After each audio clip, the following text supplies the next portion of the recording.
District కోఆర్డినేటర్గా చేస్తానండి మన విశాఖపట్నానికి.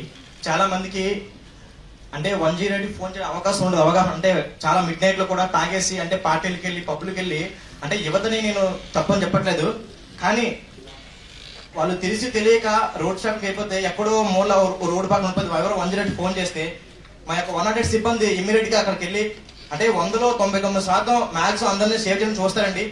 అందులో చాలా మంది డెత్ అయిపోతారు. మనకు నెలకు ఎలా లేదన్నా సిటీస్ అలా చూసుకుంటే అండి ఒక మంత్కి మందు మ్యాక్సిమం అందరూ కూడా ఆర్టీ కేసులు ఉంటారండి. ప్రతి కేసుని కూడా మ్యాక్సిమం హాస్పిటల్ షిఫ్ట్ చేస్తామండి.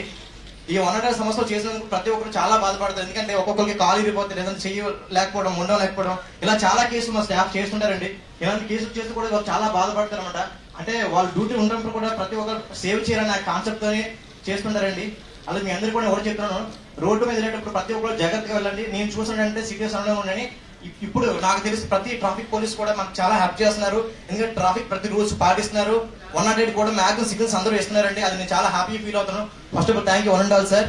అలాగే మా స్టాఫ్ చాలా కేసెస్ చేశారండి. డ్రైవింగ్ చేసేటప్పుడు వెనకాల ఎవరినో ఒకరు తీసుకెళ్ళండి. ఏదైనా తాగేటప్పుడు దయచేసి నైట్ టైంలో ఎక్కువగా డ్రైవ్ చేయొద్దు. బీచ్ రోజుకి ఎలా లేదన్నా 10-14 కేసులు ఉంటాయి. అందులో 5 డెత్లు ఉన్నాయండి.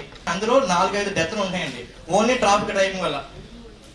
సో దయచేసి మీ అందరికి ఒకటే చెప్తున్నాను, అందరూ కూడా క్షేమంగా ఇంటికి వెళ్ళాలండి. మీకోసం చాలా మంది వెయిట్ చేస్తారు.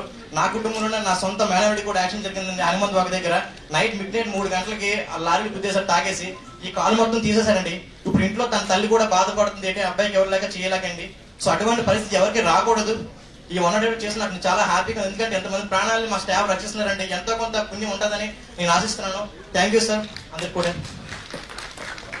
ఆరోగ్యశ్రీ ప్రభుత్వం తీసుకున్నటువంటి అత్యున్నత ప్రమాణాలతో ఏపీ గవర్నమెంట్ సగర్వంగా మనం తలెత్తుకుని చెప్పగలిగే ప్రాజెక్ట్స్ ఉన్నాయంటే 108 అండ్ ఆరోగ్యశ్రీ. ఇందులో మా సిపి గారు కూడా ఆరోగ్యశ్రీలో వర్క్ చేస్తున్నారు. సార్ కూడా వీటి మీద పూర్తి అవగాహన, రోడ్ యాక్సిడెంట్స్ మీద కానీ, హౌ టు కంట్రోల్ కానీ, ట్రామా కేర్ కానీ. Sir himself is a doctor కాబట్టి ఆ ట్రామా కేర్ విషయంలో కానీ కేర్ ఉంది.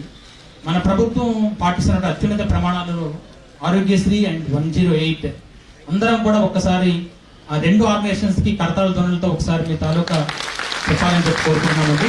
Thank you. ఏపీఎస్ఆర్